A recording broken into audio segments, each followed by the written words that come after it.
Olá, estudante! Nós estamos agora no nosso desafio de física dominando circuitos elétricos, no segundo dia.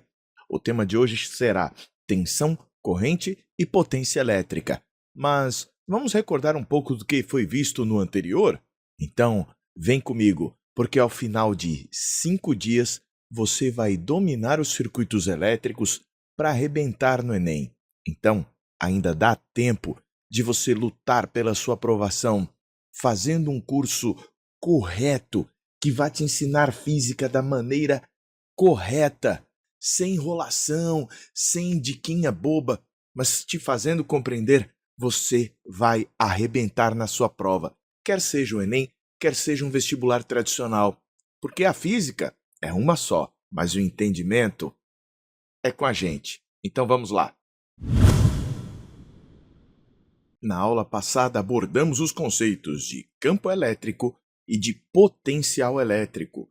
O potencial elétrico me diz quantos joules de energia cada coulomb de carga tem quando a gente coloca essa carga naquele ponto. Então, ao longo da linha de força do campo elétrico, atua a força elétrica. Sobre uma carga de prova, nós estamos aqui com uma carga de prova positiva.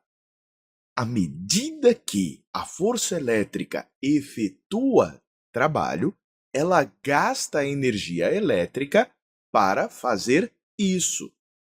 E à medida que ela gasta energia elétrica, vai diminuindo a quantidade de joules que os coulombs de carga da carga que está passeando por aqui, desta carga de prova que está se movimentando por aqui, vai ter, então vai diminuindo a quantidade de energia elétrica, porque à medida que a carga elétrica se movimenta, a energia elétrica se transforma em outros tipos de energia. Então isso foi o que a gente viu. Hoje a gente vai trabalhar a ideia da corrente elétrica, mas vamos também relacionar isso ao conteúdo da aula anterior. Então, calma, vem. Suponha que nós tenhamos aqui um fio condutor metálico. Os metais têm os elétrons lá da última camada, ou pelo menos um elétron lá na última camada, livre num mar de elétrons. Então, ele não é de ninguém, ele está solto. E se a gente aplicar um campo elétrico no fio condutor, vai atuar uma força elétrica sobre este elétron que está livre e vai ser nossa carguinha de prova, e assim nós vamos ter o que a gente chama de corrente elétrica. E aí vem algo que pode te preocupar. A carga elétrica, ela se movimenta, por conta da força elétrica no sentido oposto ao do campo elétrico ali gerado. Eita, então os elétrons livres vão no sentido oposto. Mas o pessoal costuma também dizer que corrente elétrica é o movimento ordenado das cargas. Bem, nem tanto assim. O elétron livre, ele fica num movimento caótico e desordenado no interior do condutor, voltando eventualmente à posição original. Mas quando a gente aplica o campo elétrico, os elétrons livres não vão num caminho retilíneo. Por quê? Porque haverá os átomos, as moléculas pelo meio do caminho, e nisso ocorrerão colisões. Então, o movimento do elétron acaba sendo algo assim, olha. Ele continua fazendo um movimento em zigue-zague, por conta dessas colisões que vão acontecendo, mas ele vai sendo arrastado. Então, não gosto de dizer que a corrente elétrica é o movimento ordenado das cargas, mas o movimento de arrasto das cargas que acontece por conta da ação de uma força elétrica que ocorre por conta da existência de um campo elétrico. E só existe campo elétrico porque nós aplicamos uma diferença de potencial, uma DDP. Desse lado aqui, nós temos um potencial maior e deste outro lado, nós temos um potencial menor. Mas o que acontece? Os físicos demoraram a construir um modelo atômico, sabendo o sinal das cargas do núcleo e dos elétrons. Então, acontece um problema. Se pensava que a carga livre era positiva. Então, quando se definiu a corrente elétrica, não se definiu a corrente elétrica como sendo o movimento dos elétrons. Afinal, como eu já disse, se pensava que as cargas livres fossem positivas. E qual será a consequência disso? Trabalhando com a hipótese de que as cargas livres seriam positivas, a gente consegue trabalhar melhor a ideia de energia e corrente elétrica. Na parte dos cálculos, não vai fazer diferença a gente considerar que quem está livre seria carga positiva. E com isso a gente consegue melhorar a compreensão conceitual. Você vai observar isso. Suponha que a carga livre seja positiva. Ela vai de uma região em que ela teria um potencial elétrico maior e, portanto, maior quantidade de energia potencial, para uma região em que ela tem um potencial elétrico menor e, portanto, uma menor quantidade de energia potencial elétrica. Então, olha, à medida que a carga vai se movimentando, esta carga que a gente está convencionando que seria positiva, ela vai perdendo energia potencial, porque vai entregando, às vezes para o próprio fio, às vezes para um equipamento. Como assim para o próprio fio? Você já percebeu que quando corrente elétrica passa num fio, ela acaba esquentando o fio? Pronto. Isso acontece, como a gente já havia mencionado, por conta da colisão dessas carguinhas com as moléculas que vão ficando mais agitadas. É o tal do efeito térmico da corrente elétrica. E por isso vai ser mais interessante para a gente adotar que as cargas que estão livres são positivas. Agora, como é que a gente vai medir a intensidade da tal da corrente elétrica? Venha entender. Suponha que aqui nós tenhamos um observador observando uma secção, ou seja, um corte de um fio. As correntes elétricas, as cargas da corrente elétrica, vai passar aqui e atravessar este plano aqui que a gente escolheu para poder ficar observando. A gente diz que a intensidade da corrente elétrica, em média, é dada pela quantidade de carga que passa por aqui, uma quantidade Q de carga, dividida pelo intervalo de tempo. Ah, então eu vou contando quanto de carga está passando por aí? Exato. E isso vai dar para mim a intensidade da corrente elétrica em carga por tempo, Coulomb, que é a unidade de carga, por segundo, que é a unidade de tempo. Assim, a gente vai conseguir ter uma ideia da intensidade da corrente elétrica em coulombs por segundo, mas você sabe que em física o pessoal gosta de fazer homenagens.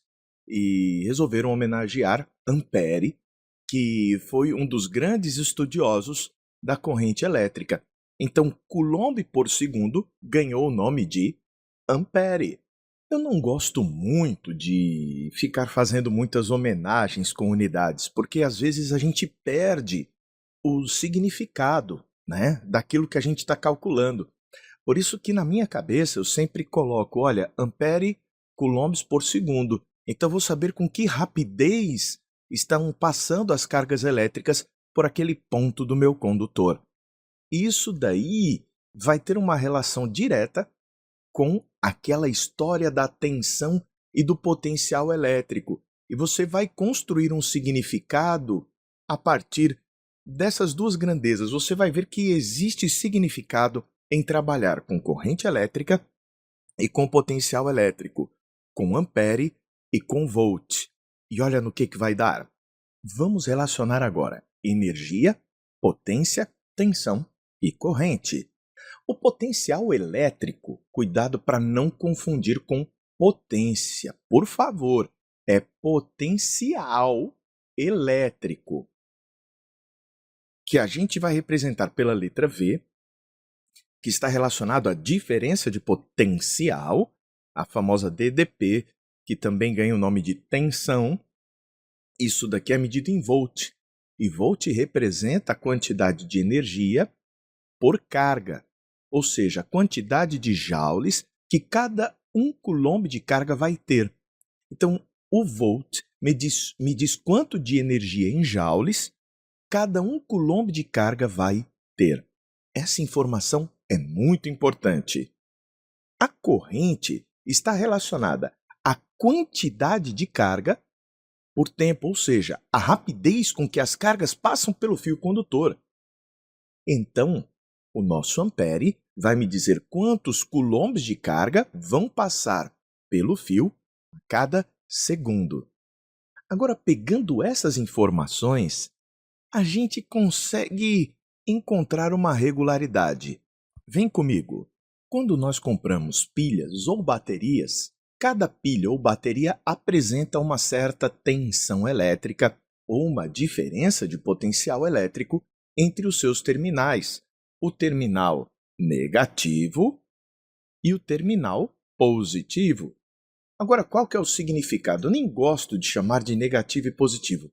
Eu prefiro dizer que um dos terminais, um dos lados, vai apresentar um potencial elétrico menor.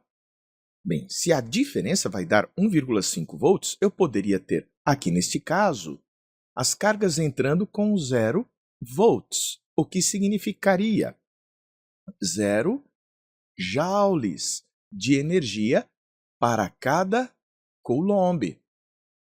Agora, ao passar por essa pilha de 1,5 volt, se você for pegar a sua pilha, deve ser mais ou menos o que está por lá. Algumas são de 1,5, outras de 1,3. Aqui eu estou com uma Rayovac de 1,5 volt. Bem, continuando aqui com a nossa ideia. Do outro lado, quando passa aqui pela bateria, as cargas da corrente vão ganhar energia elétrica. Elas vão ter agora 1,5 volts de potencial elétrico, o que significa 1,5 joule de energia para cada coulomb de carga que passar por aqui. Interessante. Suponha, por exemplo, que nós tenhamos uma corrente de 1 coulomb por segundo. Douglas, como assim 1 coulomb por segundo? A cada segundo passa 1 coulomb.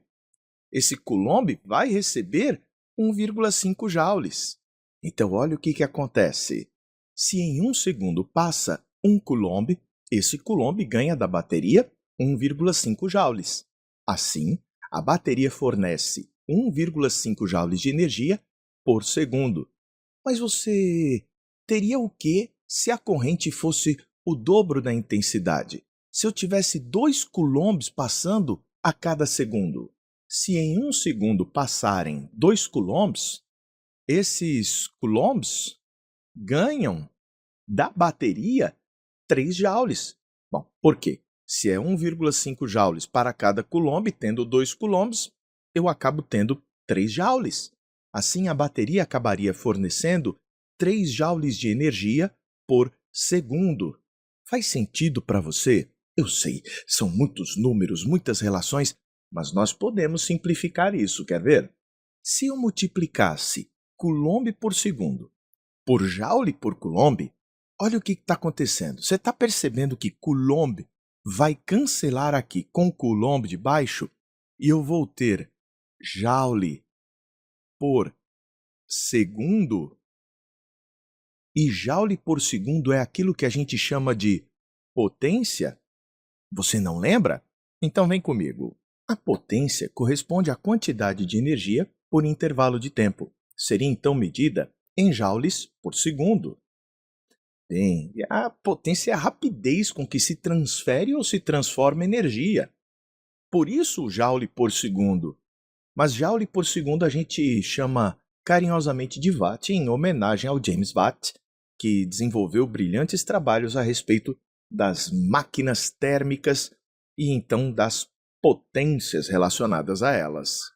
Veja que com isso nós conseguimos relacionar 3 grandezas: o potencial elétrico, a corrente e a potência. Mais uma vez, cuidado para não confundir. Lembrando que a intensidade da corrente corresponde à quantidade de carga por tempo. O potencial elétrico, a quantidade de energia por carga, e a potência, a quantidade de energia por tempo. Multiplicando esses dois, a gente mostra que dá aquele valor. Então, nós vamos dizer que a intensidade da corrente vezes o potencial elétrico nos dá a potência. Muitas pessoas preferem, no lugar de V, utilizar o U. O U que é a diferença de potencial. É o potencial elétrico maior menos o potencial elétrico menor. E assim a gente encontra que a intensidade da corrente vezes a tensão nos dá a potência elétrica. Douglas, mas por que fica assim? Há quem goste de recordar desta fórmula utilizando a expressão piu-piu, né? Dizem que esta é a equação do piu-piu, onde este U é a tensão, a diferença de potencial, este P é a potência, o I é a corrente. Veja, a rapidez com que a energia é transferida depende de duas coisas. Depende da intensidade da corrente. Quantos coulombs estão passando a cada segundo? E da tensão, do potencial, que vai me dizer quanto de energia cada coulomb está transportando. Assim, a rapidez com que a energia é transferida vai depender de quantos coulombs vão passar pelo fio a cada segundo e de quantos joules de energia cada coulomb está transportando enquanto passa por ali. É como se a gente tivesse vários caminhões com uma certa quantidade de energia, transportando energia. Esses caminhões seriam as cargas elétricas transportando energia. Quanto mais caminhões estivessem passando, mais intenso o trânsito de energia, mais potente. Essa quantidade de caminhões vai corresponder à quantidade de coulombs que estão passando por ali a cada segundo. Mas também vai depender do quanto cada caminhão está levando de energia. Quanto maior a quantidade de energia que cada caminhão leva, bem, mais rápido está acontecendo o transporte, mais intensa é a potência. Sabendo disso, vamos resolver alguns problemas. Olha como esse assunto aparece na prova do Enem. Aqui diz que carregadores elétricos são projetados para fornecerem energia a baterias recarregáveis, como as usadas em aparelhos celulares e máquinas fotográficas. As especificações típicas de um desses dispositivos são o carregador entrada, que é aquilo que ele vai receber de energia que vem lá da rede elétrica, da tomada, vai ser com corrente alternada entre 100 e 240 volts, qualquer coisa entre essa faixa aqui está valendo. A intensidade da corrente vai ser de 200 miliamperes e como a corrente é alternada, a frequência com que a corrente vai ficar oscilando, alternando, é entre 50 e 60 vezes por segundo hertz. Agora, o que nos interessa é o que vai para a bateria. A energia vai sair do carregador para a bateria. Então, muito cuidado para não pegar os dados errados. Na saída do carregador, nós vamos ter 5 volts e a corrente de 1000 miliamperes. A bateria que nós temos aqui é uma bateria recarregável de 1,5 volts e 4.000 miliampere-hora. Usando o carregador com a corrente máxima, então nós vamos pegar aqui o carregador com sua corrente máxima, o tempo total de recarga dessa bateria, totalmente descarregada, em hora é. Então vamos aqui coletar os dados. Nós temos aqui o que vai sair para a bateria, vai ser uma corrente de 1000 miliamperes. Aí você fala, Douglas, e o que é esse tal desse miliampere-hora que está aparecendo aqui na bateria? Acontece o seguinte, para que a bateria consiga receber a energia necessária para se carregar, uma certa quantidade de cargas elétricas deve passar por ela. Isso aqui é uma quantidade de carga.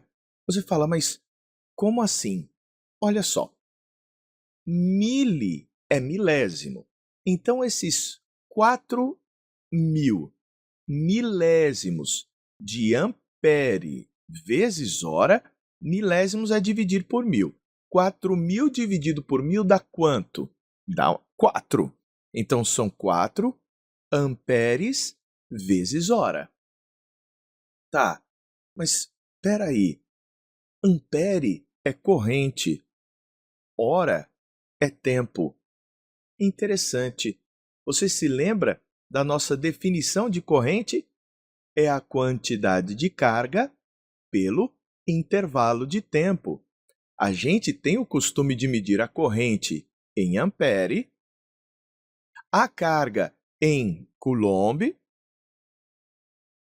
e o tempo em segundo. O que este problema fez?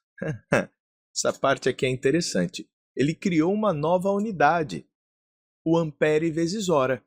Mas como assim? Veja, se você fizer o produto dos meios igual dos extremos aqui, você vai ver que a carga que a gente chama de coulomb é a mesma coisa que ampere vezes segundo. Não é verdade? Ele só, ao invés de multiplicar ampere por segundo, multiplicou ampere por hora. Então, se o coulomb é o ampere vezes o segundo, isso daqui é uma outra unidade de carga, que é o ampere vezes hora. Para você ter noção, 1 ampere vezes hora é a mesma coisa que 1 ampere vezes cada hora tem 60 minutos. Cada minuto tem 60 segundos. Opa, 60 vezes 60, 3.600. Então, o valor de uma hora é o mesmo que 3.600 segundos. Então, nós teríamos aqui 3.600 ampere vezes segundo, o que nos daria 3.600 coulombs. Então, aquilo que nós chamamos de ampere vezes hora é a mesma coisa que 3.600 coulombs. É um joguinho que a gente vai fazendo com as unidades de medida. Mas, nesse problema, a gente nem sequer precisa saber disso. A gente só precisa saber a corrente que vai passar por essa bateria, né? O carregador fornece 1.000 milésimos de ampere, então vai ser 1 ampere, né? 1.000 milésimos é uma unidade, é 1.000 dividido por 1.000. Bem, lembrando que a intensidade da corrente é a quantidade de carga pelo intervalo de tempo, a corrente que nós temos aqui é 1 ampere, a quantidade de carga vai ser 4 ampere vezes hora. Então, o tempo que você vai precisar para esse problema já está dando para ver. Passa o tempo ali para cima e o ampere aqui para baixo. O intervalo de tempo vai ser 4 ampere hora dividido por 1 ampere. Opa, tchau para o ampere. E a gente vai ter que o intervalo de tempo é igual a 4 horas. Em 4 horas, com esta corrente, a gente termina o processo de carga da bateria, já que esta carga precisa, aliás, que esta bateria precisa que uma quantidade de 400 mAh ou ainda 4 ampere-horas de carga passe pela bateria para que ela fique plenamente energizada. Mas eu vou te contar um segredo que poucas pessoas observam. Você nunca carregou uma bateria. Você energiza a bateria. Por quê? Toda a carga que entra na bateria sai dela. Ela deixa ali a energia e depois sai.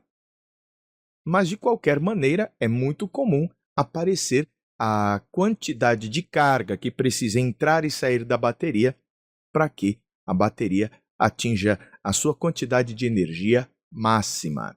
Alguns peixes, como o poraquê, a enguia elétrica da Amazônia, podem produzir uma corrente elétrica quando se encontram em perigo. Um poraquê de 1 metro de comprimento em perigo produz uma corrente em torno de 2 amperes. E uma voltagem, ou melhor, uma tensão elétrica de 600 volts. O quadro apresenta a potência aproximada em watts. Oba, tudo unidade do Sistema Internacional. Vai facilitar a nossa vida. A gente sabe a intensidade da corrente I, que é de 2 amperes, ou se preferir, 2 coulombs a cada segundo. A gente sabe a tensão U, que são 600 volts, ou seja, 600 joules de energia para cada coulomb. Se eu multiplicar esses dois valores, eu terei a potência do poraquê. A potência do poraquê é I vezes U. Então, vai ser 2 coulombs por segundo vezes 600 joules por coulomb. Tchau para os coulombs. E vamos ficar aqui com 1.200 joules por segundo. Só que joule por segundo é a mesma coisa que watt. Então, nós vamos ter um peixe com uma potência de 1.200 watts. Olhando aqui para os equipamentos elétricos que temos aqui, a gente vai ver que 1.200 watts é a potência de uma churrasqueira elétrica. É um negócio bem intenso. Então, o equipamento elétrico que tem potência similar àquela produzida por esse peixe em perigo é a churrasqueira. Opção correta, D de dado. Meu objetivo aqui é que você entenda o que está estudando. Não é fácil a gente se entender com esse amontoado de unidades de medida, principalmente quando a gente não sabe a origem delas. Por isso, eu vim trazendo a origem de cada uma. Esse é um processo que não acontece da noite para o dia, mas ainda dá tempo de você aprender, ainda dá tempo de você entender. Mais importante do que decorar é entender. Você deve ter observado que não bastava saber as fórmulas decoradas para resolver os problemas que apareceram no Enem. Você precisa entender as unidades de medida e saber que existem algumas unidades diferentes do Sistema Internacional aparecendo no seu dia a dia. No nosso próximo encontro, nós vamos estudar os resistores, os condutores e, com isso, entender também o que é a resistência elétrica. Então, vem comigo que ainda dá tempo de salvar o seu Enem. No nosso próximo encontro, a gente aprende mais.